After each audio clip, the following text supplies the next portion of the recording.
Alhamdulillah, wassalatu wassalamu ala rasulillah wa ala alihi wa sahbihi wa man wala wa ba'du. Saya ibadallah, usi nafsi wa iyyakum bitaqwallahi faqad fazal muttaqun fala tamutunna illa wa antum muslimun. Faqala ta'ala, ya ayyuhalladzina amanu taqullaha haqqa tuqatih wa la tamutunna illa wa antum muslimun. Saudara-saudariku hadirin sekalian, terkhusus barangkali seluruh dari stakeholder PT Pertamina EP, khususnya Pak Nanang Abdul Manaf, sahabat kami. Beliau sempat bersama di Libya dulu 3 tahun terakhir tidak berjumpa. Alhamdulillah, semoga beliau dan jajaran semuanya disehatkan oleh Allah Subhanahu wa taala. Pak Alfian, Pak Khalid, ya, dan seluruhnya dan hadirin sekalian tanpa kecuali, saya bermohon pada Allah Subhanahu wa taala semoga kita senantiasa dirahmati, diberkahi dan dimudahkan oleh Allah Subhanahu wa taala. Alhamdulillah, kita baru saja menunaikan salat zuhur berjamaah. Semoga salat kita diterima oleh Allah Subhanahu wa taala. Ada 2 hal yang paling penting tentang salat ini yang ditekankan dalam Al-Qur'an. Pertama, kenapa salat begitu penting ditunaikan? Karena ia akan menjadi pembeda antara Khalik dengan makhluk. Jadi kalau kita ingin bedakan Tuhan dengan hamba, maka di antara titik penting perbedaannya, kata Allah langsung, itu terletak pada aspek ibadah, khususnya sholat. Karena itu ketika Nabi Musa alaihi salam berkenan kemudian langsung diperintahkan oleh Allah, sehingga disebut dengan kalimullah, yang diajak bicara dan diperkenalkan tentang esensi ketuhanan Allah, maka disebutkan perintah langsung oleh Allah untuk menyembahnya dalam bentuk salat. Al-Quran surah ke-20 Taha ayat ke-14. Kata Allah, innani anallahu la ilaha illa ana fa'budni wa aqimis salata li dzikri. Ya Musa, tidak ada Tuhan, kata Allah, selain saya. Ya, maka jika engkau telah tahu saya Tuhan, bedanya Tuhan dengan makhluk, fa'budni, maka kewajiban engkau sebagai makhluk menyembah saya. Bagaimana caranya ya Allah, kata Musa? Kata Allah, wa aqimis salata, rahmatullah, wa aqimis salata lidzikri. Maka cara menyembahku itu adalah dengan salat. Karena itu semua nabi dan rasul, bahkan sebelum Nabi Muhammad SAW, diperintahkan oleh Allah untuk mengajak umatnya seluruhnya untuk salat. Ya, Nabi Isa alaihi salam salat. Anda buka Quran surah 19 Maryam ayat 31 sampai 33. Nabi Ismail alaihi salam, ya kakeknya Nabi ke-29, salat. Bahkan meminta keluarganya salat. Quran surah ke-19 ayat 55. Wa kana ya'muru ahlahu bis-shalah. Nabi Zakaria, saudaranya Imran, salat. Quran surah ketiga, ya, ayat ke-38 sampai dengan 39. Ayat 39-nya tegas mengatakan, fanadathu malaika wa huwa qa'imun yusalli fil mihrab. Jadi kalau kita urutkan dari Nabi Muhammad SAW sampai Nabi Adam alaihissalam, semua menunaikan salat kepada Allah Subhanahu wa taala. Ya, Muhammad bin Abdullah bin Abdul Muttalib bin Hashim bin Abdul Manaf bin Qusay bin Murrah bin Kilab bin Ka'ab bin Ghalib bin Fihir bin Malik bin Nadar bin Kinana bin Khuzaimah bin Mudrikah bin Ilyas bin Nizar bin Mudar bin Ma'ad bin Adnan bin Addi bin Adri bin Muqawwam bin Nahur bin Tarikh bin Ya'rub bin Yasjub bin Nabit bin Ismail alaihissalam bin Ibrahim alaihissalam bin Azar atau bin Nahur bin Abir bin Kinan bin Arfakhshad bin Sam bin Nuh alaihissalam bin Mihlail Matushala bin Kinan bin Anwas bin This bin Adam alaihissalam. Dari Nabi Muhammad SAW sampai Nabi Adam semua salat. Coba ulangi. Nanti dalil singkatnya dari Quran surah keempat ayat 163, paling kiri sebelah atas di mushaf. Inna auhayna ilaika kama auhayna ila Nuh wan nabiyina min ba'di. Muhammad, apa yang kami telah wahyukan kepadamu sudah pernah pula kami sampaikan kepada Nuh alaihissalam dan nabi-nabi setelahnya. Kenapa tidak disebutkan Adam sebelumnya? Karena Adam itu nabi, bukan rasul. Nabi diberikan risalah untuk pribadi dan kalangan dekatnya, rasul diberikan risalah tugas untuk mengajak umat. Kenapa Nabi Adam bukan Rasul? Karena zaman Nabi Adam belum ada umat. Siapa yang mau diajak? Ya? Ini bagian pertama. Jadi kalau kita hari ini masih mendapat kesempatan sholat, alhamdulillah. Ini artinya sampai hari ini kita masih benar-benar manusia. Kan kalau ada orang yang kemudian tidak mau beribadah apalagi sholat, terkhusus ketika dia beriman, maka penting dipertanyakan, masihkah ada iman dalam dirinya? Karena itu kata Allah dalam Al-Quran surah ke-8 ayat yang kedua, aku akan perdengarkan namaku sehingga ketika disebutkan itu kita bisa menguji adakah getaran iman dalam jiwa kita. Quran surah 8 Al-Anfal ayat kedua, innamal mu'minuna alladzina idza dzukirallahu wajilat qulubuhum. Sungguh orang yang masih punya iman itu kalau diperdengarkan nama Allah kepadanya akan ada getaran dalam jiwanya. Karena itu setiap hari 5 kali diperdengarkan nama Allah untuk menguji di jiwa kita masih ada iman tidak. Bahkan dari bangun tidur, bayangkan waktunya dibagi sempurna persis. Dari mulai subuh baru bangun, menjelang ke siang, mau berakhir siang ke sore, sore pindah ke maghrib, hilang kemudian muncul gelap malam. 5 kali persis dibagi waktu, diperdengarkan untuk menguji kira-kira setelah subuh siang masih ada nggak iman, sore masih ada nggak. Ya Allahu Akbar, Allahu Akbar. Karena itu kalau iman masih ada melekat di jiwa kita, demi Allah saya katakan, begitu kita mendengar suara azan, pasti hati kita akan mengatakan Allahu Akbar, Allahu Akbar. Wih, sudah azan ya. Pernah begitu? Ya walaupun mungkin setelah selesai la ilaha illallah baru azan, belum qomat. Ya, itu normal, gak apa-apa. Yang penting iman masih ada. Nah, ini menunjukkan ada getaran dalam jiwa. Satu itu. Yang kedua, ini yang jarang dimanfaatkan teman-teman. Jadi seringkali sholat dimaknai pada ibadah formal bagian pertama saja. Adapun yang keduanya, ini yang jarang digali. Padahal sekali saja dalam sehari itu 5 kali Allah menunggu kita. Ternyata sholat itu satu-satunya wasilah ibadah yang disebutkan dalam Al-Quran untuk langsung memohonkan semua kebutuhan yang kita rasakan. Bahkan sebelum kita diminta sholat, itu kalimat pertamanya bukan ibadahnya. Kata Allah, kamu punya masalah apa? Sedang butuh apa? Sedang punya problem apa? Buka Quran surah kedua Al-Baqarah ayat ke-45 sampai 46, paling kanan pertengahan di usad. Wasta'inu bis-sabri was-salah. Perhatikan kalimatnya, indah sekali. Ya Allah menempatkan sholatnya bagian kedua. Kata Allah, wasta'inu, hei hambaku, jika kalian punya persoalan dalam kehidupan, maka perhatikan kalimatnya baik-baik, wasta'inu, mintakan solusinya kepadaku. Jadi kalau sedang punya masalah, bukan bikin status, gak akan selesai. Sedang eksplorasi minyak gak keluar-keluar, bikin status, tuh susah sekali yang ngebornya, gak akan selesai. Jalan macet, bikin status, Jakarta macet, ya gak akan selesai. Ya, apa yang harus dilakukan? Kata Allah, jika anda beriman kepadaku, yakin denganku, maka wasta'inu, punya persoalan minta kepada Allah. Caranya bagaimana? Satu, bis sabri, terima dulu masalah itu, jangan dikeluhkan. Kaidah lain muncul, karena mustahil saya akan titipkan persoalan kalau tidak anda mampu mengatasinya. Kaidah Quran surah kedua ayat 286, kita hafal ayatnya, la yukallifullahu nafsan illa usaha. Perhatikan kaidahnya, Allah tidak mungkin menguji seorang hamba di luar batas kemampuannya. Jadi kalau kita sedang punya ujian di rumah kah, pekerjaan kah, kehidupan sosial kah, sebesar apapun ujian itu, kata Allah, memang karena anda yang sanggup. Kalau nggak sanggup gak akan diuji. Di ujian itu berbanding lurus dengan kemampuan. Mustahil seorang hamba diuji di luar batas kemampuannya. Jadi kalau anda sekarang pun sedang punya masalah sebesar apapun, kata Allah, memang cuma kamu yang sanggup, yang lain tidak. Maka jangan mengeluh. Jangan anda katakan, ya Allah, why me? Kenapa saya? Kata Allah, why not? Memang kamu yang mampu, yang lain tidak. Nah, ketika anda bisa menerima itu dengan sabar, baru datang kalimat kedua, wassalah. Kemudian datang tunaikan sholat dan mintakan solusi kepadaku lewat sholat. Ya, sedikit ya, lihat sini. Saya berikan sedikit uraian Al-Quran. Saya boleh menulis sini? Boleh ya? Ibu, maaf, agak jauh. Ibu kelihatan ini?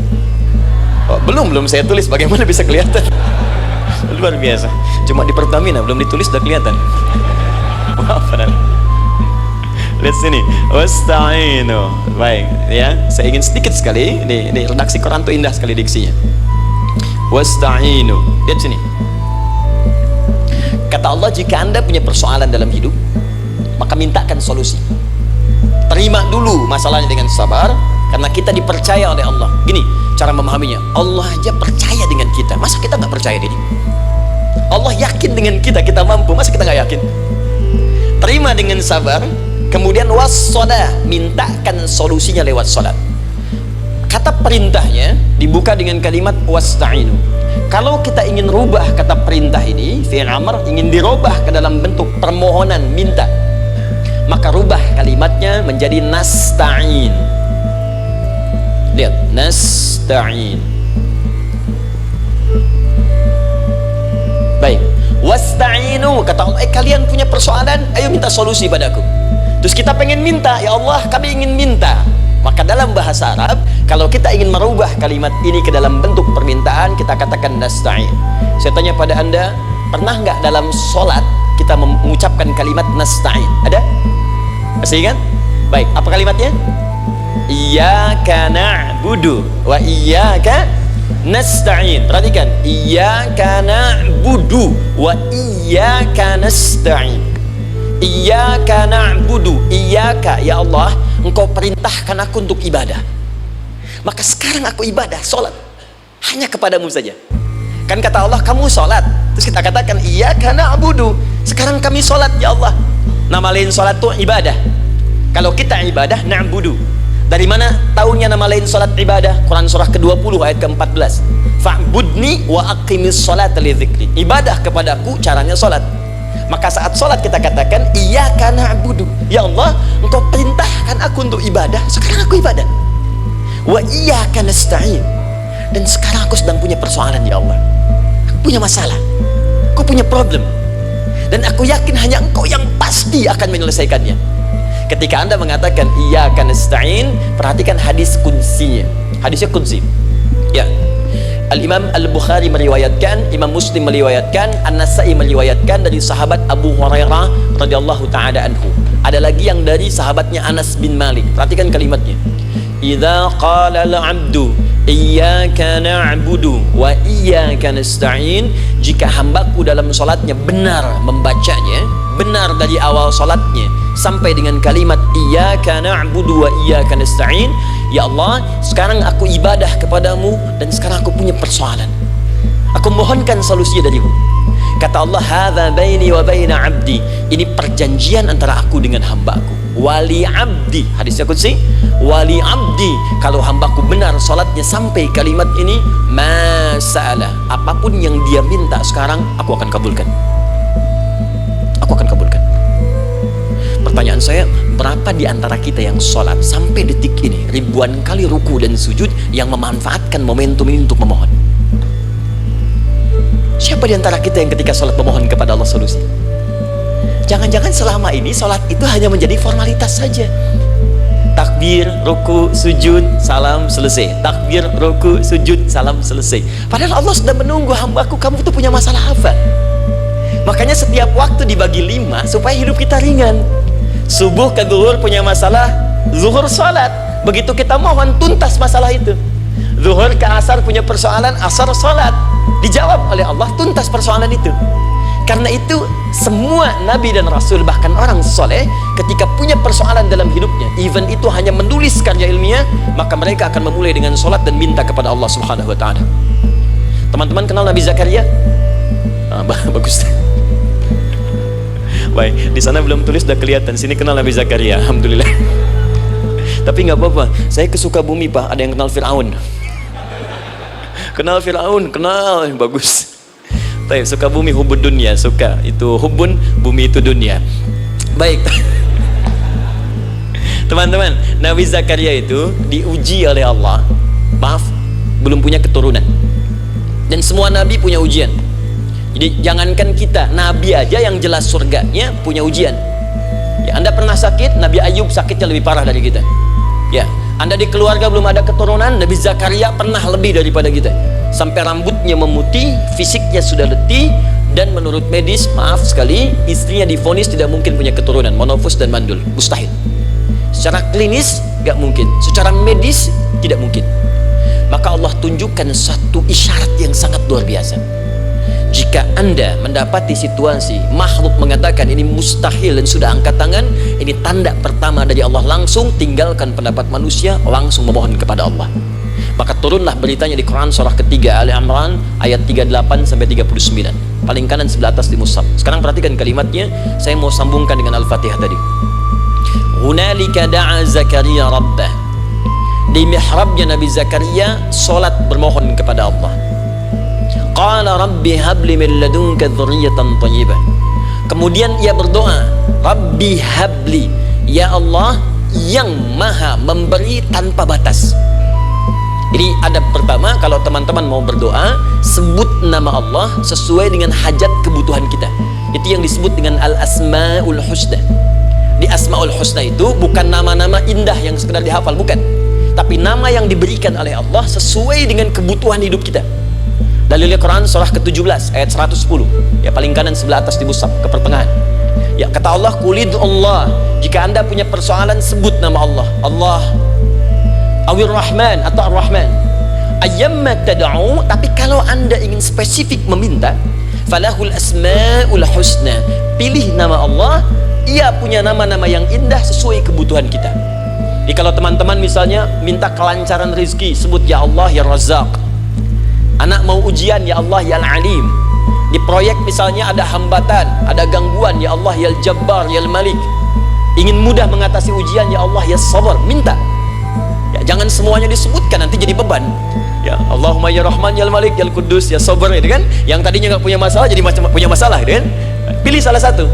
Nah, jika Anda ingin memohon pada satu hal yang mustahil menurut manusia, maka minta dengan menyebut nama Allah yang memberi tanpa batas, mustahil di dalamnya. Nama Allah tersebut namanya Wahhab. Wahhab, ya Allah ya Wahhab, Al-Wahhab. Kalau kita rubah dalam bentuk permintaan, maka singkat kalimatnya dengan hab. Hab untuk sendiri, habli untuk banyakkan hablana. Rabbana hablana min azwajina wa dzurriyyatina qurrata a'yun. Nabi Zakaria minta karena sendiri yang mengalami situasi itu, maka beliau katakan, Rabbi habli, ya Allah habli min ladunka, ya Allah yang tak punya batas dalam pemberian. Mereka mengatakan aku tak akan punya keturunan. Mereka mengatakan mustahil aku punya anak. Dan aku yakin kau memberi batas tanpa memberikan pemberian tanpa batas. Aku mohon darimu saja, darimu saja, dzurriyyatan thayyibah, keturunan-keturunan terbaik. Innaka sami'ud du'a, engkau pasti mendengar doa saya. Kalau pada yang maha memohon saja, maha mendengar saja tidak mengabulkan, lantas kepada siapa lagi aku mesti minta? Tapi poinnya bukan itu. Poinnya adalah ini disampaikan oleh Nabi Zakaria dalam keadaan sedang sholat, masih berdiri dalam sholatnya. Dalam bahasa Arab berdiri disebut dengan qaimun, qaim, berdiri. Sedang sholat disebut dengan yusalli. Perhatikan ayat 39-nya. Fanadatul malaikatu wa huwa qaimun yusalli fil mihrab. Maka seketika ketika doanya selesai dipanjatkan, sholatnya belum selesai, doanya selesai dipanjatkan, seketika datang malaikat menyampaikan, kamu dapat kabar gembira, Anda akan punya anak, bahkan namanya langsung diberikan oleh Allah, Yahya, artinya hidup. Yang mustahil menurut manusia, lahir dari rahim seorang perempuan yang divonis monofos dan mandul, kata Allah, bagiku yang gak ada yang mustahil. Jadi dan hidup dia. Kapan itu terjadi? Masih sholat dan belum selesai dalam sholatnya, dalam keadaan berdiri. Sekarang saya tanya Anda, kita membaca iyyaka na'budu wa iyyaka nasta'in dalam keadaan ruku atau sujud? Sujud. Berdiri. Berdiri teman-teman. Betul kan? Dalam keadaan berdiri saat baca Al-Fatihah. Iyyaka na'budu wa iyyaka. Saat kita mengatakan wa iyyaka nasta'in, Allah balik bertanya, apa yang kamu butuhkan? Nabi Zakaria itu sholat dulu baru minta. Kita umat Nabi Muhammad karena keutamaan nabinya, sebelum sholat tadi tunggu. Butuh apa? Mau minta apa? Karena itu saya ingin katakan, ayo manfaatkan momentum sholat ini. Jangan sekedar kita kemudian tunaikan formalitas tapi kita tidak mendapatkan keuntungannya. Ayo semuanya, dari mulai takbir sudah ada doa, ruku ada doa, bahkan sujud kita bisa perbanyak dalam bahasa hati kita untuk memohon kepada Allah Subhanahu wa ta'ala. Jelas sampai di sini? Baik, mudah-mudahan insya Allah doa kita dikabulkan oleh Allah Subhanahu wa ta'ala. Ini baru mukaddimah, kita belum mulai, ini pengantar. Tema kita hari ini tentang Al-Quran, dan mudah-mudahan kita diberikan insya Allah kelancaran untuk bahasan kita. Dan topik ini insya Allah akan memberikan banyak manfaat dari apa yang kita kerjakan dalam keseharian kita. Saya mohon izin untuk melambatkan bacaan karena tadi hanya mengantarkan saja. Teman-teman, kenapa mesti Al-Quran? Apa esensi Al-Quran? Dan kenapa Al-Quran diwahyukan pada Nabi Muhammad SAW? Apakah khusus untuk sekedar dibaca? Atau ada satu nilai yang sangat penting yang justru itu mengandung nilai mukjizat yang paling dalam dari Al-Quran? Yuk kita mulai dengan Al-Quran surah kedua Al-Baqarah ayat ke-38, paling kanan sebelah atas. Disambungkan dengan Quran surah kedua ayat 185, paling kiri pertengahan di mushaf. Quran surah kedua ayat 38 dengan Quran surah kedua ayat 185. Saya mulai dari kisah Nabi Adam. Saya pelan-pelan. Nabi Adam saat diciptakan oleh Allah, kemudian diberikan informasi bahwa beliau akan bertugas di bumi, beraktivitas di bumi. Disampaikan di Quran surah kedua ayat 30, paling kiri sebelah atas. Wa idh qala rabbuka lil malaikati inni ja'ilun fil ardi khalifah. Kata Allah, dan pelajari, ingat ketika kami menyampaikan pada para malaikat, kami akan menugaskan satu makhluk manusia namanya Adam di bumi, tugasnya untuk menjalani hidup di bumi. Nah, secara singkat, setelah Nabi Adam turun ke bumi di awal masa bersama Sayyidah Hawa ya alaihi wassalam, maka ternyata bersamaan dengan turunnya Adam dan Hawa ke bumi itu, mereka berdua dibekali petunjuk, yang dengan petunjuk itu, ini yang dahsyat, Allah jamin semua aktivitas hidupnya dari mulai yang sederhana sampai yang kompleks, pasti jika diikuti petunjuk ini, dia akan senang menjalaninya dan akan tenang mendapatkan hasilnya. Ya, perhatikan kalimatnya. Quran surah kedua ayat 38. Fokus. Qul nahbitu minha jami'a. Kata Allah, sekarang tiba saatnya Adam, Hawa, turun kalian ke bumi. Kalau setan kita tinggalkan aja ya. Ini kita bahas Adam dulu. Turun kalian semua ke bumi. Fa imma ya'tiyannakum minni huda. Maka nanti sejak kalian tiba di bumi itu, aku akan turunkan satu petunjuk disebut dengan hudan namanya. Hudan. Fokus.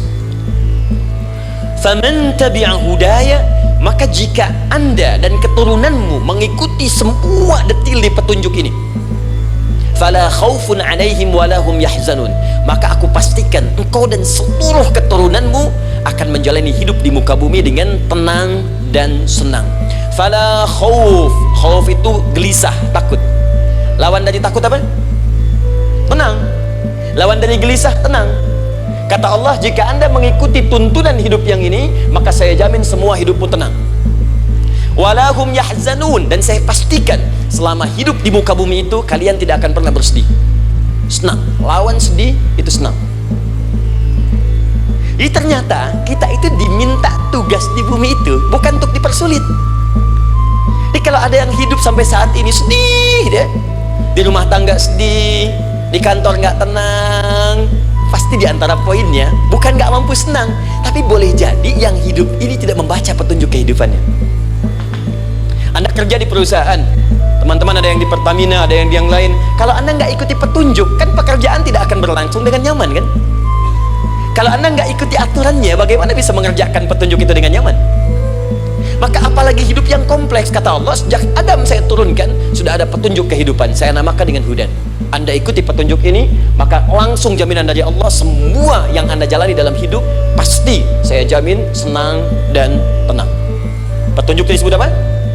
Hudan. Nah, agak cepat. Di setiap masa Nabi Adam selesai hidupnya, generasi kemudian berkembang, datang lagi Nabi Nuh sampai ke Nabi Muhammad SAW. Perhatikan baik-baik. Setiap berganti generasi akan turun hudan sesuai dengan kebutuhan masyarakatnya pada saat itu. Baik, Nabi Musa menerima kitab apa namanya? Nabi Musa Taurat. Taurat disebut hudan dalam Al-Quran. Muncul Nabi Musa, Kitabnya disebut Taurat. Perhatikan baik-baik. Tahukah teman-teman ketika Taurat disebutkan dalam Al-Quran? Buka Quran surah ke-17 ya, ayat yang kedua. Wa ataina Musal kitaba, kami berikan kepada Musa kitab. Lihat, wa ja'alnahu hudan li bani Israil, dan kitab yang kami berikan itu yang disebut Taurat, Ali Imran ayat yang ketiga. Wa anzalat Taurata wal Injil, kami berikan Taurat kepada Musa. Nah, saat Allah turunkan Taurat itu hudan li bani Israil, isi Taurat ini adalah petunjuk kehidupan khusus untuk Bani Israel saja, umatnya Musa. Jadi kalau umat Nabi Musa mengikuti petunjuk hudan Taurat ini, kata Allah, saya jamin semua hidupnya tenang dengan senang. Nabi Isa turun Injil, Injil disebut hudan dalam Al-Quran. Dan yang terakhir, saya cepat karena waktu kita terbatas, ketika Allah menurunkan Nabi Muhammad SAW dan dipilih sebagai Rasul, maka saat yang bersamaan beliau pun diberikan petunjuk untuk umatnya. Dan dahsyatnya petunjuk itu pun disebut dengan hudan. Buka Quran surah kedua ayat 185. Syahrul Ramadhan alladzi unzila fihi al-Quran, di bulan Ramadan itu kata Allah saya turunkan Al-Quran. Kenapa saya turunkan Al-Quran? Hudal linnas, saya jadikan Quran ini sebagai petunjuk, pedoman hidup linnas, bukan terbatas untuk satu komunitas, tapi untuk seluruh manusia sampai kehidupan berakhir. An-Nas disebutkan 241 kali dalam Al-Quran, menunjuk pada semua manusia tanpa kecuali. Ini bedanya Al-Quran dengan kitab sebelumnya. Taurat hanya untuk kalangan tertentu saja, jadi selesai nabinya, selesai kitabnya. Injil hanya kalangan tertentu saja, nabinya selesai, selesai kemudian misinya. Tapi Al-Quran tidak. Ini kalimat pertama langsung dari Allah, walaupun nabinya wafat, tapi karena Al-Qurannya didesain oleh Allah untuk seluruh manusia sampai kehidupan berakhir, maka pasti Al-Quran itu di setiap masa akan mampu dijadikan pedoman dalam kehidupan. Nah, jadi prinsip pertama, ketika Allah menurunkan Al-Quran, sebenarnya tujuan utamanya bukan sekedar dibaca, bukan. Tapi di dalamnya itu ada petunjuk hidup, Pak, Bu. Dan yang buat, yang menciptakan kita. Bukankah Anda kalau ingin memperbaiki sesuatu akan datang kepada penemunya, penciptanya? Anda punya handphone, ada masalah, kan datangnya ke counter handphone. Anda punya mobil, ada persoalan, bukankah datangnya ke dealer? Sekarang kita ingin tahu persoalan hidup kita, ingin tahu gambaran hidup kita, ingin tahu misi dan visi hidup kita. Kemana kita kemudian bertanya ya? Pada pencipta kita. Nah, kata Allah, ketika saya utus manusia pertama kali ke bumi, saya sudah turunkan bagaimana cara menjalani kehidupannya. Dan ternyata berita baiknya untuk kita diberikan oleh Allah satu petunjuk utuh, langsung disebutkan, isinya disebut dengan Al-Quran. Jadi dari Al-Fatihah sampai dengan An-Nas, dia bukan bacaan biasa. Semua di dalamnya ada petunjuk kehidupan kita, dari mulai bahkan dalam kandungan sampai kita wafat kepada Allah Subhanahu wa Ta'ala.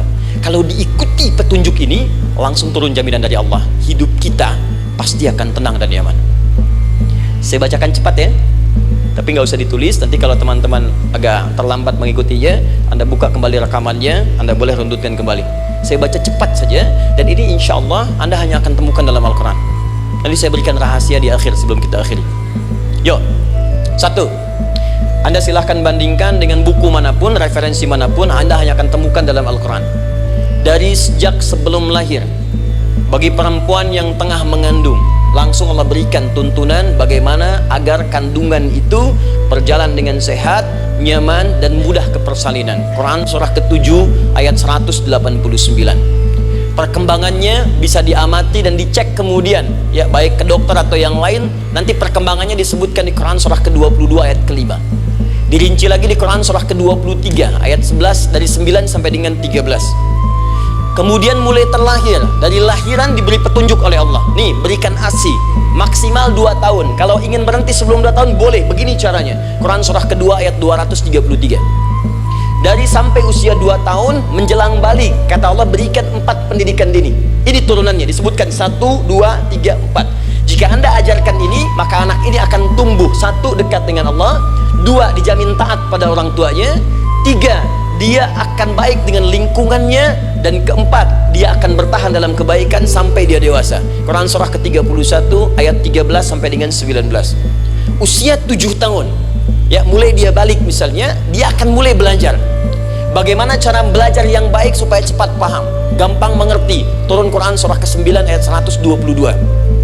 Amalannya di Quran surah 96 ayat yang pertama.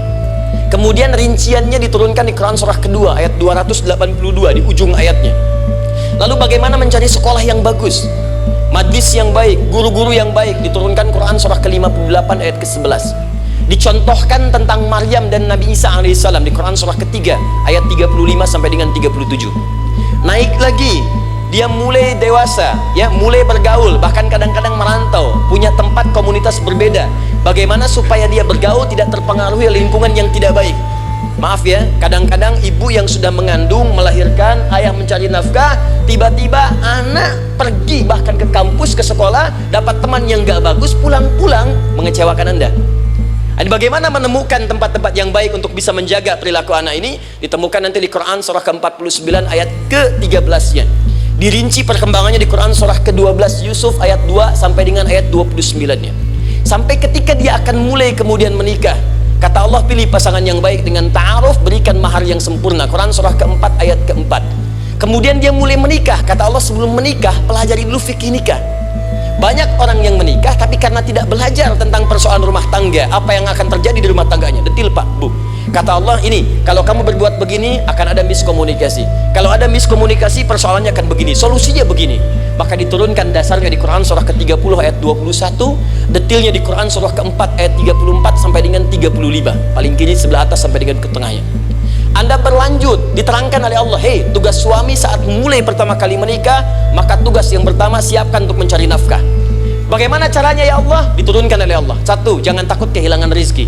Jangan pernah mencuri. Jangan pernah ngambil punya orang. Karena punya kamu akan saya berikan sempurna. Kamu ngambil punya orang, maka kamu akan menyulitkan diri sendiri. Itu akan dikembalikan pada yang berhak. Ya, turun Quran surah ke-51 ayat 22. Dirinci, begini cara nyarinya. Quran surah kedua ayat 168. Kalau Anda ingin cepat baru bergerak, rezekinya sudah dapat. Quran surah kedua ayat 172. Ada yang dahsyat, dia belum keluar, rezeki yang mendatangi dia. Jadi nanti di Al-Quran ada 8 jenis rizki. Di antara yang paling hebat, ada yang belum Anda datang, rizkinya sudah menjemput. Ada orang mendatangi rizki, ada rizki mendatangi dia.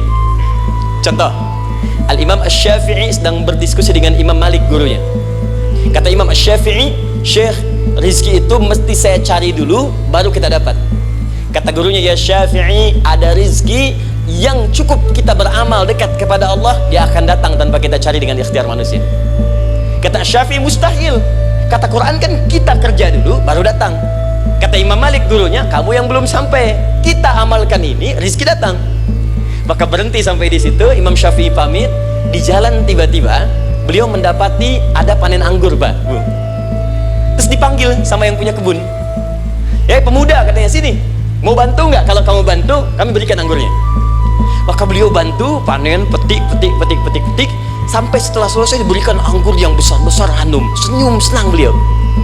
Ternyata senangnya bukan karena dapat anggur. Senangnya karena merasa pendapatnya benar. Kalau saya nggak bantu panen ini, nggak akan dapat saya anggur. Cuma karena saya bantu, saya diberi ini. Maka rasa senangnya inilah dibawa kemudian kepada gurunya, ingin laporan. Tapi perhatikan adabnya. Dia tidak mengatakan, guru, nih saya benar. Kalau saya nggak ikut panen, nggak dapat saya ini. Perhatikan kalimat Asy-Syafi'i. Guru, tadi saya di jalan, dipanggil oleh pemilik kebun, ikut panen anggur. Begitu saya bantu, saya diberikan anggur ini. Beliau tekankan dengan kalimat yang kencang pada kalimat, begitu saya bantu, saya dapat anggur ini. Imam Malik tersenyum mengatakan, Masya Allah Syafi'i, luar biasa. Ini siang begitu panasnya, tadi saya mau keluar ngajar, terfikir di benak saya, Allah, kalau ada anggur yang besar-besar, enak rasanya. Tiba-tiba kamu datang bawa anggur.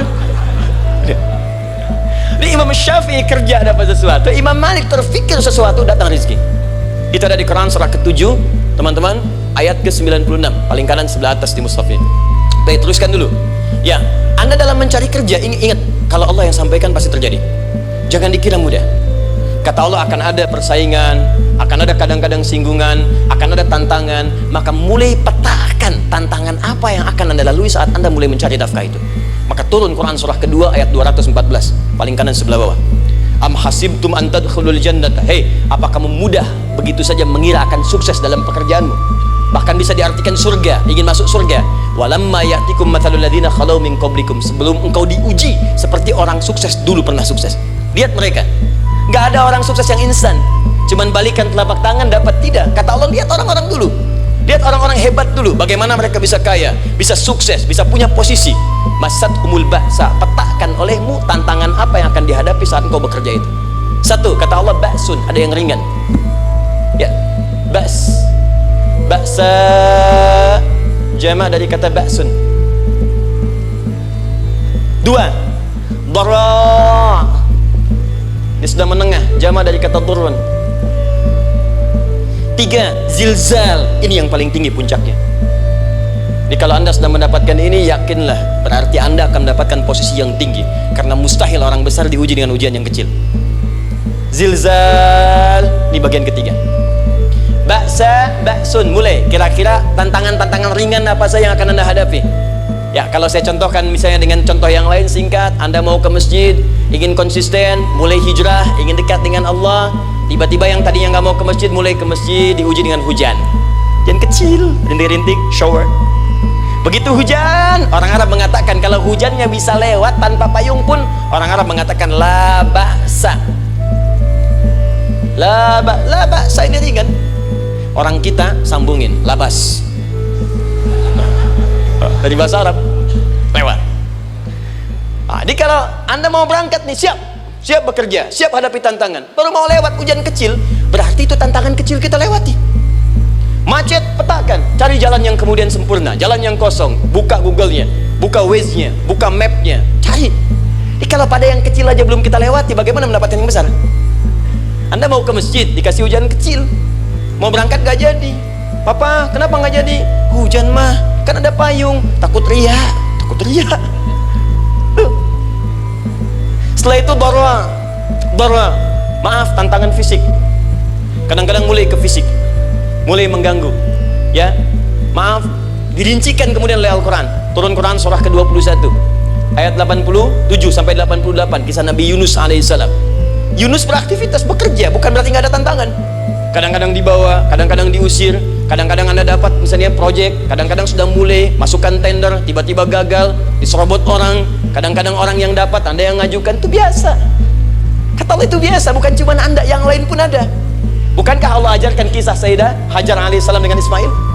Bukankah bolak-balik naik Safa Marwah, kadang di atas, kadang di bawah, kadang lihat peluang sampai Marwah ternyata bukan air. Terkadang anda yang bekerja, tim yang lain yang mendapatkan karena kerja keras anda, bisa jadi terjadi. Bukankah yang kerja keras Hajar yang dapat Ismail? Mungkin anda yang konsep, yang dapat minyaknya orang lain. Mungkin anda yang kerja, kan yang suksesnya teman anda, gak ada masalah. Dan itu kemudian akan bermanfaat bagi anda. Tidak mungkin setiap keringat yang keluar dari diri kita mustahil, kecuali akan melahirkan manfaat yang kembali pada diri kita. Tantangan.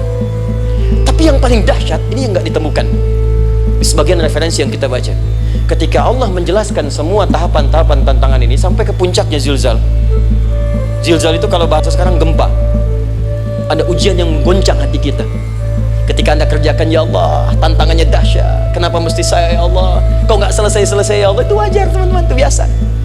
Kata Allah, orang dulu saja mengatakan, mata nasrullah, kapan ini selesai? Berbahagialah kalau teman-teman sudah mendapatkan tantangan puncak yang paling tinggi ini. Ini artinya Allah sedang mempersiapkan anda menjadi orang besar di kemudian hari. Dan cara mengatasinya diturunkan Quran surah ketiga ayat 142, paling kiri sebelah atas. Perhatikan dahsyatnya. Yang pertama diterangkan tantangannya, yang kedua dijelaskan cara mengatasinya. Saya mau berhenti sampai di titik ini, nanti saya terangkan cara berinteraksi dengan Al-Quran. Ya, perhatikan baik-baik. Kata Allah, jika kelak engkau sudah bisa memetakan tantangan ini, maka siapkan solusi untuk mengatasinya. Ayatnya dibuka dengan kalimat yang sama persis. Saya pernah sampaikan teori ini di dua perusahaan besar di Indonesia.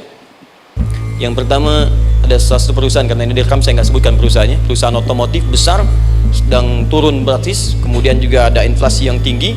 Terus saya terangkan teori Quran, dia praktekkan berhasil, Pak. Padahal saat itu saya presentasi di depan non-muslim. Sales-salesnya se-Indonesia dikumpulkan, saya bedah tentang ini, dan mereka berhasil, sampai sekarang naik lagi. Yang kedua sama, ini direkturnya juga non-muslim, tapi nggak apa-apa, kita diskusi dan mau mendengar teori ini dan praktekkan, naik. Ya, dulu di satu perusahaan minyak juga sedang turun, karyawan semua dikumpulkan, lalu kita bahas tentang ini, kita terangkan. Yang ini yang paling menarik dari Al-Quran. Kalimatnya sama persis. Quran surah ketiga ayat 142. Am hasibtum an tadkhulul jannata. Apa Anda duga akan begitu mudah mendapatkan kesuksesan dalam hidup? Tolong fokus baik-baik. Jangan selalu mengartikan jannah dengan surga. Karena asal kata jannah itu artinya kesuksesan, kebahagiaan yang belum tampak. Surga kenapa disebut dengan jannah? Karena itu puncak kebahagiaan kita yang belum nampak sekarang. Saya kasih rahasia ya, ini di antara kita saja nih. Kalau ada kata jim dengan nun di depannya, itu pasti tidak nampak, tersembunyi. Apapun tambahannya. Ya, misal jin kenapa disebut dengan jin? Karena memang ketika diciptakan dia tidak tampak, tersembunyi. Lawannya ins, karena itu kita disebut ins, karena saat lahir kita tampak. 18 kali disebutkan dalam Al-Quran. Ya ma'syaral jinni wal ins, wa ma khalaqtul jinna wal ins. Jadi jin disebut jin karena memang fitrahnya tersembunyi, gak nampak. Jadi kalau ada jin melakukan penampakan, itu jin sedang kena masalah, sedang keluar dari fitrah. Sama dengan manusia, harusnya tampak. Jadi kalau ada manusia yang senang sembunyi-sembunyi, dia sama dengan, bukan saya yang bilang, sedang punya masalah. Ya, ke kantor sembunyi-sembunyi, hati-hati Pak Alfian tuh. Biasa ada pintu depan, masuk pintu belakang. Suami di rumah buka WA sembunyi-sembunyi, Bu hati-hati tuh. Pulang dari pintu belakang, berarti sedang punya persoalan dalam hidup. Setiap ada jim dengan nun, pasti tersembunyi. Ibu punya janin, rahim, dalam rahim ada janin. Kenapa disebut dengan janin? Jim nun, ya nun. Karena sosok itu belum nampak dalam pandangan kita. Nanti kalau sudah lahir baru tampak. Jannah, kenapa disebut jannah? Karena belum tampak dalam pandangan kita. Nanti kelihatan. Karena itu dalam Al-Quran kata jannah itu tidak dikhususkan dengan surga, tidak dikhususkan dengan surga. Kadang-kadang menunjuk aspek kesuksesan yang belum tampak. Anda mau ngebor minyak, minyaknya belum tampak, belum kelihatan. Anda mau kerja, ya hasilnya kan belum tampak, baru ikhtiar sekarang. Karena itu orang Arab disebut kaya kalau mereka mendapatkan kebun yang tak tampak sebelumnya. Kebun anggur, bukan kurma, kalau kurma banyak. Kebun anggur, ada apel, ada jeruk, sampingnya ada sungai-sungai, disebut dengan jannah. Ya, kalau punya unta, nggak kaya di Arab, biasa. Karena yang kelihatan padang pasir, unta, hitam, merah, biasa. Tapi kalau sudah punya kebun anggur yang sulit di padang pasir ada kebun, itu baru disebut kaya. Karena itu orang Arab kadang mengartikan jannah dengan aspek kesuksesan yang belum tampak, diartikan dengan kebun anggur, kebun apel, dan macam-macamnya. Perhatikan, am hasibtum an tadkhulul jannah. Apa Anda duga ingin sukses itu begitu mudah? Sukses jadi tidak. Walamma ya'lamillahu alladhina jahadu minkum wa ya'lamas sabirin. Perhatikan baik-baik. Sebelum Allah memastikan pada diri Anda terdapat dua hal yang paling utama untuk mengatasi tantangan tadi. Satu, jahadu, kesungguhan, serius. Jadi kalau mau sukses mesti serius, kerja serius, cintai pekerjaan Anda, ya, belajar anak-anak serius, pastikan belajar dengan serius. Jangan cuma anak-anak duduk paling belakang, nggak pernah nanya, kadang ngantuk pulang, ujian, besoknya mau ujian baru belajar, ya, sistem SKS, sistem kebut. Ya kadang-kadang sejam, Bu, Pak. Saya pernah ada orang di luar ngadu waktu di Libya, Ustaz, gimana ini orang Indonesia? Kenapa? Saya belajar 3 bulan, besok mau ujian. Teman antum orang Indonesia pinjam catatan saya, baru semalam dia dapat 8, saya 7,5. Saya bilang, Anda belum tahu sistem SKS itu. Baik ya. Tapi itu bukan solusi. Begitu ujian selesai, ilmu lupa. Itu poinnya. Jadi kalau hanya sekedar ilmu dipakai untuk ujian, pada prakteknya nggak akan terpakai. Di banyak anak sekolah sekarang hanya belajar untuk ujian saja. Padahal kalau dipraktekkan, kadang kaitan dengan agama tinggi, Bu, Pak. Fisika itu dengan agama itu tinggi. Gaya F1 sama dengan F2, gaya gerak sama dengan gaya dorong. Gaya sedikit, maka keluarnya sedikit. Pukul kencang, bunyinya kencang. Imannya kalau kuat, amalan jadi banyak. Iman sedikit, amal pun sedikit.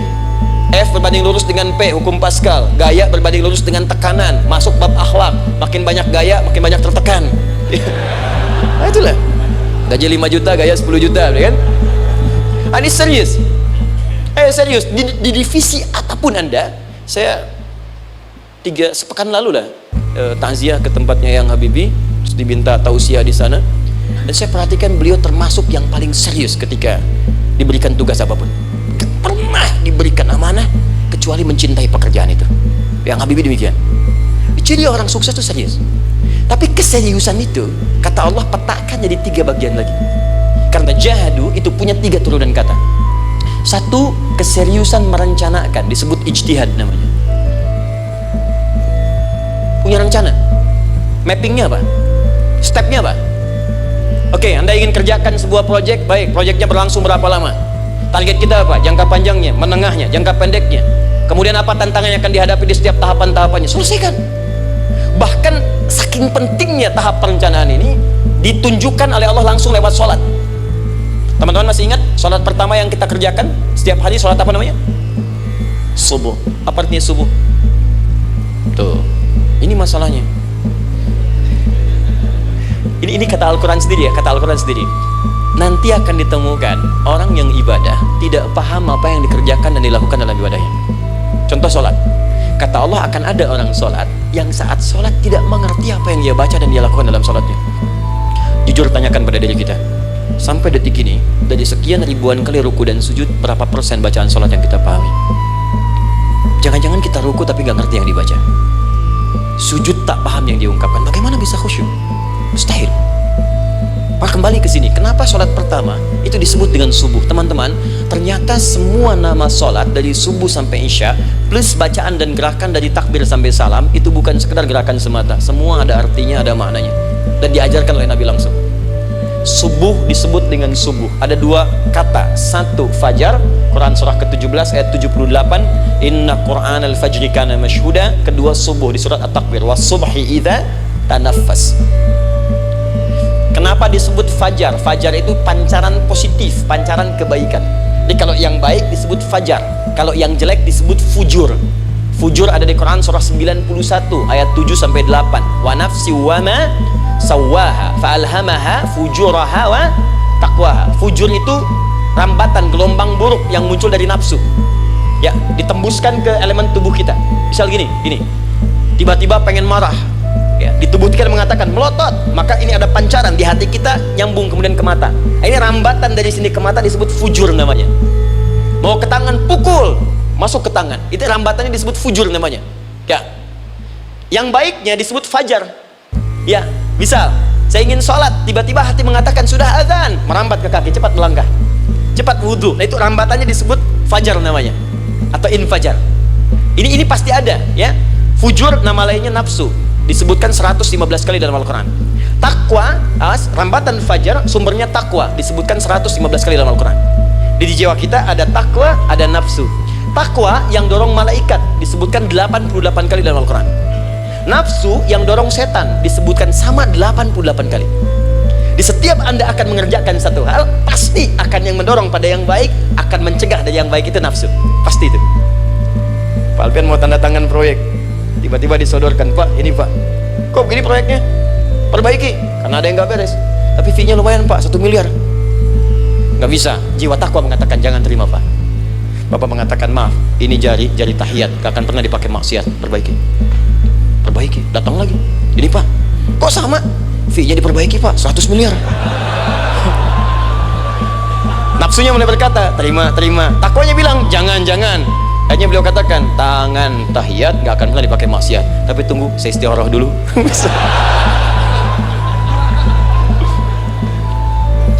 Nah, waktunya, ini salatnya disebut fajar. Kenapa disebut fajar? Karena saat kita tidur, terus dengar suara azan, Allahu Akbar, maka memancar dari iman kita rambatan untuk merespon suara itu, bangun kita untuk menunaikan sholat. Waktunya disebut subuh. Kenapa disebut subuh? Dari kata asbah. Asbah itu artinya yang siap dengan rencana. Dia orang Islam tuh nggak ada yang bangun dari tidurnya kecuali punya rencana jelas yang akan dieksekusi dari itu.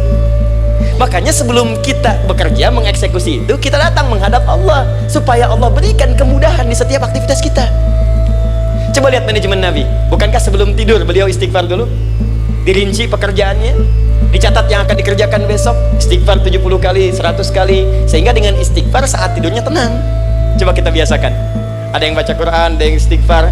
Kalau nggak percaya silahkan cek. Begitu Anda lakukan, tidurnya enak. Besoknya rencana itu sudah siap. Makanya ketika bangun, siap jam 7 mau kemana, jam 8 ada di mana, jam 12 kerjakan apa. Sebelum mengerjakan itu datang kepada Allah, sujud, ya Allah, saya punya rencana ini, tolong mudahkan. Begitu caranya. Itu yang disebut dengan subuh.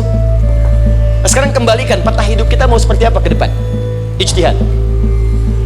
Yang kedua, kalau sudah jelas konsepnya, visinya sudah ada, maka jihad. Yang kedua, jihad. Jihad itu eksekusinya, aksinya, actionnya, perjuangan fisiknya. Rencananya apa? Tahajud malam nanti. Bismillah. Jam berapa? 2:30. Baik, yuk kita mulai rencanakan. Eksekusi rencananya. Bagaimana cara kita bangun 2:30? Pasang alarm. Jam berapa alarm dipasang? 3 kali. Pertama 1:30, kedua 2:4, ketiga jam 2 lewat 1/4. Baik. Alarm pertama untuk mematikan alarm kedua. Alarm kedua matikan alarm ketiga. Ketiga siap-siap. Baik. Siap bangun. Jihad. Awas, ini penting ya. Jihad itu jangan dipersempit maknanya kepada situasi peperangan saja, tidak. Banyak jihad itu luas sekali medannya. Karena jihad itu perjuangan fisik. Dan maaf sekali, dalam konteks perang pun bukan menyerang orang, tapi membela diri saat diserang. Di Islam itu bukan agama ekspansi. Cek di sejarah, nggak ada Islam menyerang. Yang ada itu membela diri saat diserang. Atau saat orang lain dizalimi dan kita diminta untuk terlibat, kita membantu. Ini bukan dalam konteks sekarang yang banyak dibincangkan, tembak orang, bom orang, nyerang orang, bukan. Itu waktu kejadian bom Tamrin itu pertama, saya di Lampung posisinya. Itu begitu meledak, duar. Pertanyaan pertama Pak di Badistani, Ustaz, apakah bom di Jalan Tamrin termasuk jihad fisabilillah? Saya bilang, Pak, sependek pengetahuan saya, jihad fisabilillah itu jihad di jalan Allah, bukan di Jalan Tamrin. Kaidahnya beda. Nah, misal mencari nafkah itu jihad. Cari nafkah jihad. Quran surah keempat ayat 34 paling kiri sebelah atas. Tugas pertama ketika menikah kata Allah, ar-rijalu qawwamuna 'alan nisa. Setiap lelaki itu diminta oleh Allah untuk mengatur bagian rumah tangganya. Jadi pemimpin di rumah tangganya. Ya bima faddalallahu ba'dahum 'ala ba'din, karena diberikan kemampuan untuk memimpin. Di pemimpin itu ada di suami. Dan ciri khas pemimpin, Bu, biasanya ciri khas pemimpin apa, Bu? Bukan tegas, bukan. Ciri khas pemimpin itu tidak mau dipimpin. Makanya kalau ada sesuatu, masukkan lewat usulan, jangan beri saran. Kalau saran susah, itu pemimpin. Baik, tapi yang paling luar biasa kata Allah, perhatikan kalimatnya indah sekali. Wa bima anfaqu min amwalihim. Saya berikan tugas untuk mencari nafkah. Ketika seorang lelaki bertugas mencari nafkah, ingat ya, konteks apapun, kalau perempuan nanti bekerja bukan nafkah poinnya. Bisa hobi, ya, bisa aktivitas, tapi nafkah kalau sudah menikah itu ada pada suami. Perempuan tidak. Kalaupun tidak dilarang perempuan bekerja, tidak. Sayyidah Aisyah mengajar, ada yang para sahabiah jadi perawat, ada yang pengajar. Banyak dulu sahabat Nabi yang perempuan mengajar. Ya kan ada pelajaran-pelajaran khusus perempuan. Ya ada bagian perawat, ada dokter. Ini kan yang ngandung perempuan, masa yang periksa laki-laki? Ya kan? Ada bagian perempuan tertentu, itu silahkan bekerja boleh. Tapi nafkah laki-laki. Begitu lelaki meniatkan pekerjaannya karena Allah untuk mencari nafkah, itu setiap langkahnya jihad fisabilillah. Wafat, syahid. Maaf ya, apakah selama Anda bekerja sudah diniatkan ibadah? Jangan-jangan cuma kerja aja. Kalau cuma kerja, apa bedanya Anda dengan yang belum beriman? Anda wafat juga, kerja di gedung yang sama, berangkat menemukan kemacetan yang sama. Apa bedanya iman kita dengan yang lain? Satu, kita pasti wafat, pasti pulang. Dan kita nggak bisa pilih, ya nggak bisa pilih. Antum bisa duluan, saya belakangan mungkin. Atau ditukar, saya belakangan, Anda duluan mungkin. Atau memang saya bisa duluan, ya, duluan menyolati Anda. Oke, paham ya? Jadi ibu di rumah jihad, Bu, pada anak, perawat, mengandung itu sudah jihad. Jadi kalau wafat dalam proses saya melahirkan atau sedang mengandung itu syahid. Itu jelas nggak ada perbedaan pendapat. Anak-anak yang sekolah niatkan ibadah, Bu, Pak. Mohon maaf ya, mesti ada bedanya. Iman kita di rumah mesti itu terpancar kepada anak-anak. Ajarkan mereka sekolah yang baik. Pilih sekolah yang mengajarkan sholat, mengajarkan baca Quran. Sekarang banyak kok, fisikanya bagus, Qurannya bagus, kimianya bagus, sholatnya juga bagus. Cari, kalau bisa dunianya bagus, akhirat bagus, kenapa hanya pilih dunia saja? Siapkan, itu jihad. Terakhir, tidak mudah mengeksekusi ini, pasti ada tantangan yang ketiga, namanya mujahadah. Mujahadah, tantangan mengatasi gejolak jiwa. Kadang-kadang malas, capek, ya, belum eksekusi dilakukan, sudah berdebat pada yang tidak penting, sehingga tidak menghasilkan kesimpulan, ragu-ragu, khawatir, maka atasi semua itu. Turun Quran surah kedua ayat 216. Kutiba alaikumul qitalu wa huwa kurhul lakum. Kalau engkau sedang tidak nyaman, maka perangi ketidaknyamanan itu jika engkau ingin mendapatkan kesuksesan yang telah engkau cita-citakan. Asa an takrahu syai'an fa huwa khairul lakum. Boleh jadi apa yang engkau tidak rasakan sekarang, engkau rasakan gak enak, gak nyaman, di balik itu Allah sedang siapkan sesuatu yang lebih baik untukmu. Wa asa an tuhibbu syai'an fa huwa syarrul lakum. Mungkin yang engkau harap-harap sekarang boleh jadi itu belum baik untukmu sekarang. Allahu ya'lamu wa antum la ta'lamun. Karena Allah lebih tahu masa depan, engkau pikiranmu pendek sampai di sini saja. Maka teman-teman sekalian, kembalikan lagi, tidak pernah Anda akan temukan dalam Al-Quran kecuali bimbingan hidup yang semuanya nyata. Silahkan cek, itu baru pekerjaan. Belum ibu di rumah, ibu capek merawat anak, kadang mengeluh, kadang nangis. Turun Quran surah ke-17 ayat 23. Kadang-kadang ada beda pendapat dengan suami, Quran surah ke-4 ayat 34 sampai 35. Masalah kondangan saja Pak, bisa beda pendapat. Ya, ya Pak, kan ada family gathering malam, Mama pakai baju apa ya? Hijau apa yang biru? Masya Allah, kata Anda biru bagus mah, kata Mama kayaknya hijau deh Pak. Tuh, nanya tapi udah punya jawaban. Ya, bagus kalau dipakai, begitu keluar kuning. Naik lagi, Anda udah 40 tahun, anak masih ada, turun Quran surah ke-46 ayat 15. Kemudian naik lagi sampai Anda sepuh, sampai kembali ke keadaan tidak normal seperti anak-anak lagi, Quran surah ke-22 ayat ke-5. Sampai ada amalan, kalau Anda jangan kira Anda akan hidup selamanya, Anda pasti wafat. Quran surah ke-3 ayat 185. Bahkan diajarkan kalau wafatnya ingin enak, begini caranya. Pelajari Pak, jangan cuma dunia, kita akan meninggal. Ini ada di Quran, kalau pengen meninggalnya enak, begini caranya. Ya kalau nggak percaya silahkan amalkan, nanti kita akan lihat di akhir. Ya, betul akan kelihatan. Quran surah ke-89 ayat 27 sampai 30. Kalau kalian nggak pelajari ini, silahkan kata Allah, saya berikan yang ini yang kedua sampai dipukulin malaikat. Quran surah ke-8 ayat ke-50. Sampai di alam kubur dijelaskan, kalau nanti Anda wafat, Anda pindah ke alam kubur, kalau ingin di kuburnya terang, nyaman, banyak rezekinya, lakukan amalan Quran surah ke-3 ayat 169 sampai 172. Tapi kalau Anda abai, Anda akan seperti Firaun dulu. Setiap pagi sampai petang ditampakkan neraka. Quran surah ke-40 teman-teman sekalian disampaikan oleh Allah langsung ya, dari ayat 45 sampai 46 ya. Sampai terjadi kiamat disampaikan Quran surah ke-75. Sampai dihisab, ada yang masuk surga tanpa hisab, Quran surah kedua ayat 25. Ada yang masuk neraka tanpa hisab. Ada. Kan yang kita tahu surga aja, masuk neraka tanpa hisab ada. Quran surah 18 ayat 99 sampai dengan 100. Sampai disebutkan surga yang paling indah nomor 1 bersama Nabi dan orang-orang soleh. Jadi kalau Anda masuk sini, tetangga Anda semua Nabi. Ya, depannya Nabi Ibrahim, belakangnya Nabi Musa misalnya, samping kiri Nabi Yusuf, ya, samping kanan Nabi Muhammad SAW. Itu cuma 3 golongan: orang soleh, para syuhada, orang-orang jujur dalam kehidupan dunianya. Jadi kalau Anda jadi pekerja yang jujur, taat kepada Allah, Anda berpotensi masuk surga bersama semua Nabi dan Rasul yang pernah diutus. Ya, baik itu ada di Quran surah ke-4 ayat ke-69. Ada yang kedua di taman surga, Quran surah ke-51 ayat 15 sampai dengan 18. Ada yang surga seluas langit dan bumi, Quran surah ketiga ayat 133 sampai 134. Ada yang neraka yang biasa, ya, sebiasa-biasa nerakanya kebakar juga.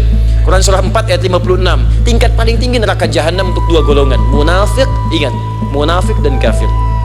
Jadi kalau Anda pun muslim, jauhi perbuatan munafik, karena munafik akan mengantarkan langsung ke dalam neraka jahanam. Quran surah ke-4 ayat 140. Mana yang tidak ada? Mana yang nggak ada di Quran? Semua ada.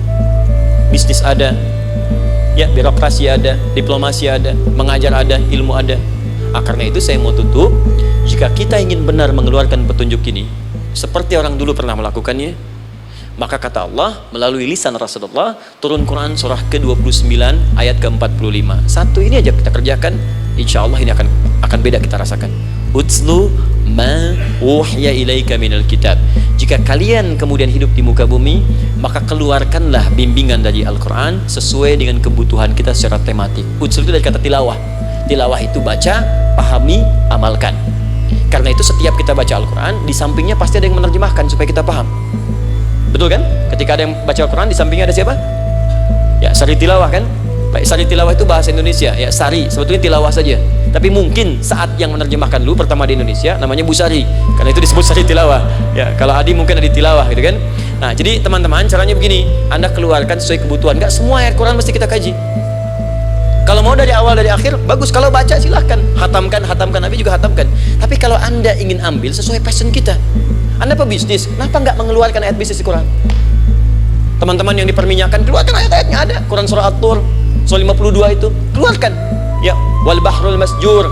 Dan jika anda akan melakukan eksplorasi di laut, carilah laut yang punya nih kualifikasi begini, yang di bawahnya ada endapan tanah yang melahirkan api, kata Allah tuh. Itu potensial ada minyaknya. Kalau yang kerja di batu bara, turun Quran surah Fatir, surah 35 ayat 27 sampai 29. Ini jenisnya. Ada yang kelihatan dari jauh, ada yang harus digali, ada yang kelihatan dari jauhnya kelihatan hijau, ada kelihatan menghitam. Disebutkan langsung. Ada. Kenapa nggak anda turunkan dalam bentuk-bentuk tematik yang itu bagian kita? Ada yang pokok, ada yang spesifik. Yang pokok tentang sholat, karena semua orang sholat. Tentang ayah.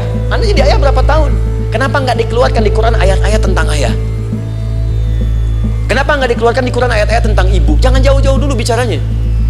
Tentang belajar. Nah, nanti eksekusinya kalau mau cepat buka kitabnya Al-Imam Al-Bukhari. Ada kitab hadis, saya akhiri, yang dikarang oleh Al-Imam Al-Bukhari dan sangat populer. Apa nama kitabnya? Kalau hafal saya kasih hadiah. Apa kitab Imam Al-Bukhari yang populer? Ya.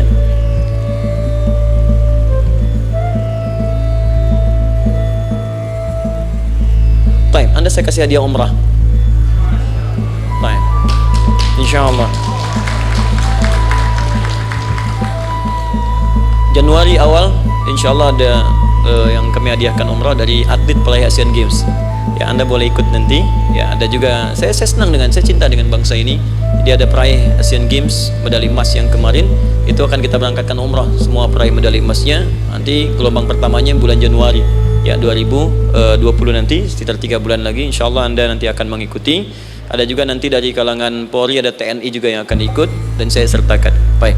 Al-Jami As-Sahih Al-Musnad Al-Mukhtasar min umuri Rasulillah sallallahu alaihi wasallam wa sunanihi wa ayyami. Itu namanya. Ayo ulangi.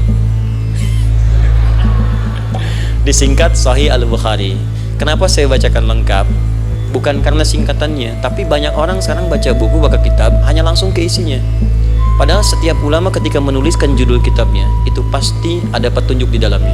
Kata Imam Al-Bukhari, Al-Jami As-Sahih, kitab ini saya buat sebagai petunjuk umum miniatur kehidupan Nabi yang bisa kita ambil hikmahnya sekarang. Jadi kalau kita pengen tahu bimbingan Nabi di masa lalu supaya kita terapkan sekarang, buka kitab saya ini. Semuanya mustad bersambung kepada Nabi. Sahih saya pastikan, saya teliti satu-satu. Al-Mukhtasar saya persingkat, gak bertele-tele. Nah, ini poinnya. Min umuri Rasulullah sallallahu alaihi wasallam wa sunani wa ayyamihi. Ini semua pekerjaan Nabi selama 24 jam. Secara singkat saya tutup dibagi 97 pembahasan. Setiap 97 pembahasan satu babnya itu berisi bimbingan hadis-hadis Nabi. Di situ ada bab tentang bisnis, kitabut tijarah, bab tentang ilmu, kitabul ilmi, bab bahkan tentang sakit, kalau pengen cepat sembuh apa, kitabul marid, bab tentang pemerintahan, kitabul imarah, bab tentang penguatan iman supaya naik gak turun-turun, kitabul iman. Anda tinggal pilih profesi apa, cari Sahih Al-Bukhari, harganya murah. Maaf, dibandingkan pulsa Anda pun masih murah kitab Al-Bukhari. Ya, beli 4 jilid cuma 350.000 yang bahasa Arab saja. Ya, kalau mau terjemahan, cari terjemahannya. Ya, dapatkan itu, keluarkan babnya sesuai profesi kita. Itu ketika dibuka kitab ini, yang pertama muncul ayat Quran dulu. Ini ayatnya, ini hadisnya. Ini ayatnya, ini hadisnya. Teman-teman gak usah baca semuanya, keluarkan passion Anda apa, di situ belajar. Sebulan saya belajar ini, besok saya pindah lagi. Sebulan topik ini, besok ke topik yang lain lagi. Saya kira insya Allah kalau itu kita terapkan dengan baik, maka Al-Quran akan hidup dalam seluruh aktivitas kita dan mudah-mudahan keberkahan akan diturunkan oleh Allah Subhanahu wa Ta'ala. Ya, tidak cukup dengan amin, mulai dulu. Ya, mulai dulu, petakan dulu, eksekusi dulu. Saya kira itu yang saya sampaikan. Anda punya hak dan kewajiban. Hak Anda sudah dapatkan dan kewajiban kita semua untuk kembali beraktivitas. Saya mengucapkan terima kasih atas undangan dari pihak Pertamina untuk Anda seluruhnya. Saya ingin tanya, kalau jamaah di sini ada berapa kurang lebih? Kurang lebih yang rutin 500 ada 550. Baik, nanti saya hadiahkan mushaf sebanyak 550 ya, dan itu nanti setiap ada kajian atau zuhur salat Anda bisa baca di sini, baca mushafnya. Kemudian yang kedua, saya nanti berikan buku untuk bacaan ya, itu buku yang saya berikan insyaallah tentang manusia. Jangan-jangan selama ini kita jadi manusia, kita tidak tahu mau kemana kita ya. Itu saya keluarkan dari Al-Quran langsung, seperti apa Allah menerangkan tentang kemanusiaan kita. Saya juga hadiahkan sejumlah yang sama 550. Nanti satu orang bisa mendapatkan satu-satu. Dan terakhir barangkali mau hafal Quran? Oh mau, baik, alhamdulillah. Alhamdulillah. Saya berikan mushafnya yang spesial. Nanti kita mulai dengan 10 juz dulu ya. Nanti saya berikan At-Taisir yang 10 juz. Itu ada mudah untuk bisa menghafal Quran. Mulai dari 10 juz dulu, nanti bisa disempurnakan. Saya berikan 550 Quran khusus untuk dijadikan sebagai hafalan. Nanti cara menghafalnya bisa dibuka saja di YouTube. Nanti di situ ada cara kami menjelaskan. Dan bulan depan kita ada karantina akbar. Jadi menghafal Quran dalam 30 hari. Alhamdulillah angkatan pertama sudah selesai. Ada yang hafal 24 hari, 23 hari, 30 juz, bukan juz 30 ya. Ada yang 30 hari. Ya, ada juga. Sekarang sedang gelombang kedua. Mudah-mudahan di Pertamina ini juga insya Allah dalam proses bekerja ada juga yang menghafal dan hafal Quran insya Allah ya.